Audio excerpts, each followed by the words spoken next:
يقول جعل الله الرحمة 100 جزء فأمسك عنده 99 وأنزل في الأرض جزءا واحدا الله أكبر বলেন আল্লাহ রাব্বুল আলামিন দয়া আর মায়া আর মোহাব্বত ভালোবাসাকে সৃষ্টি করে 100 ভাগ করে এক ভাগ সমগ্র পৃথিবীর সৃষ্টি সমূহের মধ্যে আল্লাহ তাআলা বন্টন করে দিলেন আর 99 ভাগ মোহাব্বত আল্লাহ রাব্বুল আলামিন তার কুদরতি অন্তরের মধ্যে নিয়ে নিলেন সুবহানাল্লাহ।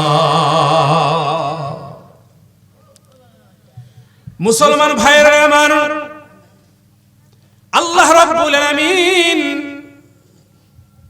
গোটা সৃষ্টি জীবের মধ্যে যেই ভালোবাসা দিয়ে দিলেন, সেই ভালোবাসা পেয়ে আমার আপনার মতো মানুষ, শুধু মানুষই নয় সমস্ত সৃষ্টিকুল কতটা পাগল, ভালোবাসার খাতিরেই তো পাগল হয়। যে যার প্রতি যতটুকু ভালোবাসা রাখে সে তার প্রতি ততটা দুর্বল হয়, সে তার প্রতি ততটা আশিক হয়, সে তার প্রতি ততটা আকর্ষিত হয়, তার প্রতি মায়েল হয়, ঝুঁকে পড়ে। ভালোবাসার মাত্রা যত বেশি, পাগলামি তত বেশি। ভালোবাসার পরিমাণ যত বেশি, রাত্রি জাগরণ তত বেশি। ভালোবাসা আর মুহাব্বতের মাত্রা যত বেশি, মুহাব্বতের মানুষটার প্রতি টাকা পয়সা অবাধে খরচ করে তত বেশি। কথা ঠিক কিনা? একজন স্বামী তার স্ত্রীকে মুহাব্বত করে, কিন্তু মুহাব্বতের পরিমাণ একটু কম। দেখবেন ওই স্ত্রীর জন্য কেনাকাটাও একটু কম কম করে, বাজার ঘাট একটু কম কম করে। কিন্তু যেই স্বামীটা স্ত্রীকে বেশি বেশি মুহাব্বত করে, ওই স্বামীটা তার স্ত্রীর জন্য সব সময় কোনটা কিনে নিয়ে গেলে স্ত্রী খুশি হবে, কোনটা নিয়ে গেলে তার স্ত্রী তার কাছে প্রশংসার পাত্র হিসেবে তার কাছে সে অগ্রগণ্য হবে, সেই সমস্ত বস্তুগুলো ক্রয় করার জন্য স্বামী পাগল হয়ে যায়। বাবা এই সন্তানকে ভালোবাসে, হাটে যাক আর মাঠে যাক আর ঘাটে যাক, বাজারে যাক, যেখানে যাক, শহরে গেছে, গঞ্জে গেছে অথবা বিদেশে কোথাও গেছে, বাড়িতে ফেরার পথে সন্তানের জন্য খুঁজে সন্তান কোন বস্তুটা ভালোবাসে বেশি, মুহাব্বত করে বেশি, কোনটা পছন্দ করে, সেই সন্তানের জন্য ওই পছন্দের বস্তুগুলো সে হন্যে হারা হয়ে ঘুরে আর খোঁজে। কেন খুঁজে? কারণ জানে আমি আমার সন্তানকে ভালোবাসি, মুহাব্বত করি। আমি একটা বস্তু যদি আমার সন্তানের জন্য নিয়ে যাই, যেই বস্তুটা আমার সন্তান মুহাব্বত করে, ভালোবাসে, পছন্দ করে, এই বস্তুটা পেয়ে আমার সন্তানটা খুশি হয়ে যাবে। সন্তানের খুশি মাখা মুখ দেখে, হাসি মাখা আনন্দ মাখা মুখ দেখে আমি বাবার কলিজা শীতল হয়ে যাবে। সুবহানাল্লাহ।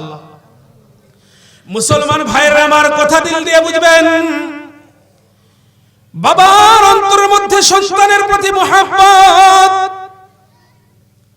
বাবার কলিজার ভিতরে ছেলের প্রতি মুহাব্বত, বাবার কলিজার মধ্যে মেয়ের প্রতি মুহাব্বত। কিন্তু অনেক বাবা আছে পৃথিবীতে দিন এনে দিন খায়, স্বল্প টাকা কামাই করে, মাস শেষে স্বল্প টাকা বেতন পায়। মন চায় সন্তানটাকে ভালো কিছু কিনে দেই, সন্তানের জন্য নতুন কোন মার্কেট করি, বাজারে সন্তানের জন্য ব্যবহার্য এমন এক বস্তু এসেছে, নতুন এসেছে, সন্তান নিলে বড় খুশি হবে। তথাপিও বাবা বিভিন্ন দিক চিন্তা ভাবনা করে অথবা সন্তানের ভবিষ্যৎ চিন্তা করে বাবাই কিনে না, ওই টাকাটা একটা একটা করে টাকা জমিয়ে রাখে সন্তানের ভবিষ্যতের জন্য। ঘর করে, বাড়ি করে, জমি জমা করে। যত কষ্টই হোক, যত কষ্টই হোক, সে তার সম্পদে হাত দেয় না, জমি জমায় হাত দেয় না। কারণ জানে আমি তো একদিন চলে যাব, ভবিষ্যৎ তো আমার সন্তান আমার সন্তানটার ভবিষ্যৎ আছে, আমার ছেলেটার ভবিষ্যৎ আছে, আমার মেয়েটার ভবিষ্যৎ আছে।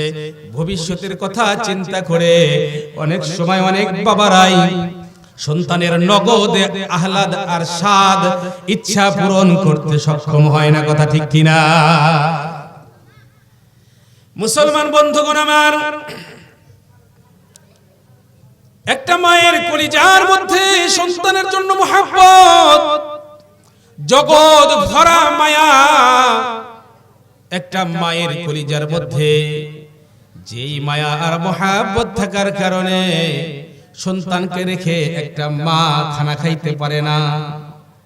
যেই মায়া আর মহব্বত পরিমাণে বেশি হওয়ার কারণে একটা মা তার সন্তানকে বিদেশে রেখে নিরাপদে ঘুমাইতে পারে না।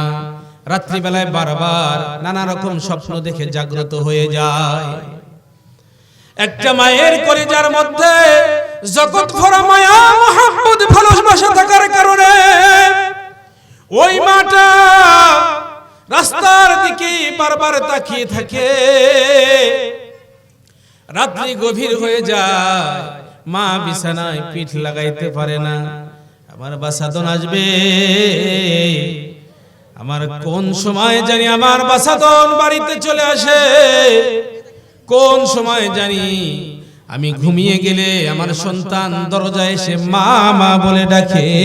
আমি মা যদি দরজা না খুলতে পারি, আমার সন্তান বাহিরে ঠান্ডার মধ্যে দাঁড়িয়ে দাঁড়িয়ে কষ্ট করবে, আমি মা সহ্য করতে পারবো না। মায়ের কলিজার মধ্যে জগৎ ভরা মায়া একটা সন্তানের জন্য। কত মায়া, কত মায়া। ইতিপূর্বে একটা নিউজে দেখেছিলাম, একটা মা তার সন্তান হারিয়ে গেছে। সন্তানটা হারিয়ে যাবার পর একটা বাবার অবস্থা কি হইতে পারে, একটা মায়ের অবস্থা কি হতে পারে। ছোট্ট বাচ্চা হারিয়ে গেছে, সারাক্ষণ মায়ের কলিজার মধ্যে আগুন জ্বলে, বাবার কলিজায় আগুন জ্বলে। হন্যেহারা হয়ে খোঁজে, পাগল পারা হয়ে খোঁজে, কই আমার কলিজার টুকরা সন্তান। এমন বহু ইতিহাস আছে, সন্তান হারিয়ে মা পাগল পারা হয়ে গেছে, আর কোনোদিন ভালো হয় নাই। এমন অনেক ইতিহাস আমার জানা আছে, সন্তানকে হারিয়ে মা স্ট্রোক করছে, আর কোনোদিন সুস্থ হয় নাই। এমন বহু ঘটনা আমার জানা আছে যে কলিজার টুকরা সন্তানকে হারিয়ে একটা মা মাসের পর মাস চলে যায়, পেট পুরে খানা খায় না, আওলা কেসে পাগল বেশে মা ঘুরে। এমন বহু মা আছে। একটা মায়ের নিউজ পড়েছিলাম, দেখেছিলাম, ওই মাটা সন্তান হারানোর পর সে মানত করেছিল, আল্লাহ আমার কলিজার টুকরা সন্তান কোথায় আছে আমি জানি না, আমার কলিজার টুকরা সন্তানকে ছাড়া আমি একটা রাত থাকতে পারি না। সেখানে এক রাত নয়, এক সপ্তাহ নয়, এক মাস নয়, কয়েকটা মাস কেটে গেল, আমার সন্তানের সাক্ষাৎ পাই না, দেখা পাই। জানি না আমার সন্তানটা কোথায় আছে, কেমন আছে, কার ধারে না জানি আমার সন্তান যায়, খাকে গিয়ে না জানি পেটের ক্ষুধায় কাতরাইতে কাতরাইতে গিয়ে বলে, ভাই আমাকে কয়টা খানা দেন। ছোট্ট মাসুম বাচ্চা যদি হারায়া যায়, ওই ছেলেটা কোথায় যাবে? রাস্তায় রাস্তায় ঘুরে, এ ধারে যায় ধমক দিয়ে ছড়াইয়া দেয়, আরেক ধারে যায়। হয়তো কেউ যদি মায়া করে নিয়েও যায়, কিছুদিন পর রাখতে চায় না, লাথি দিয়ে দাঁড়িয়ে দেয়, এক বাড়ি থেকে আরেক বাড়ি, আরেক বাড়ি থেকে আরেক বাড়ি, স্বার্থ হাসিল করার জন্য কাজে লাগিয়ে দেয়। একজন ধমক দেয়, একজন লাথি মারে, লাথি গুতা খেয়ে খেয়ে সন্তান বড় হয়ে যায়। এ দুনিয়ার মায়েরা, বাবারা, এ দুনিয়ার সন্তানেরা, মনোযোগ দিয়ে শোনো।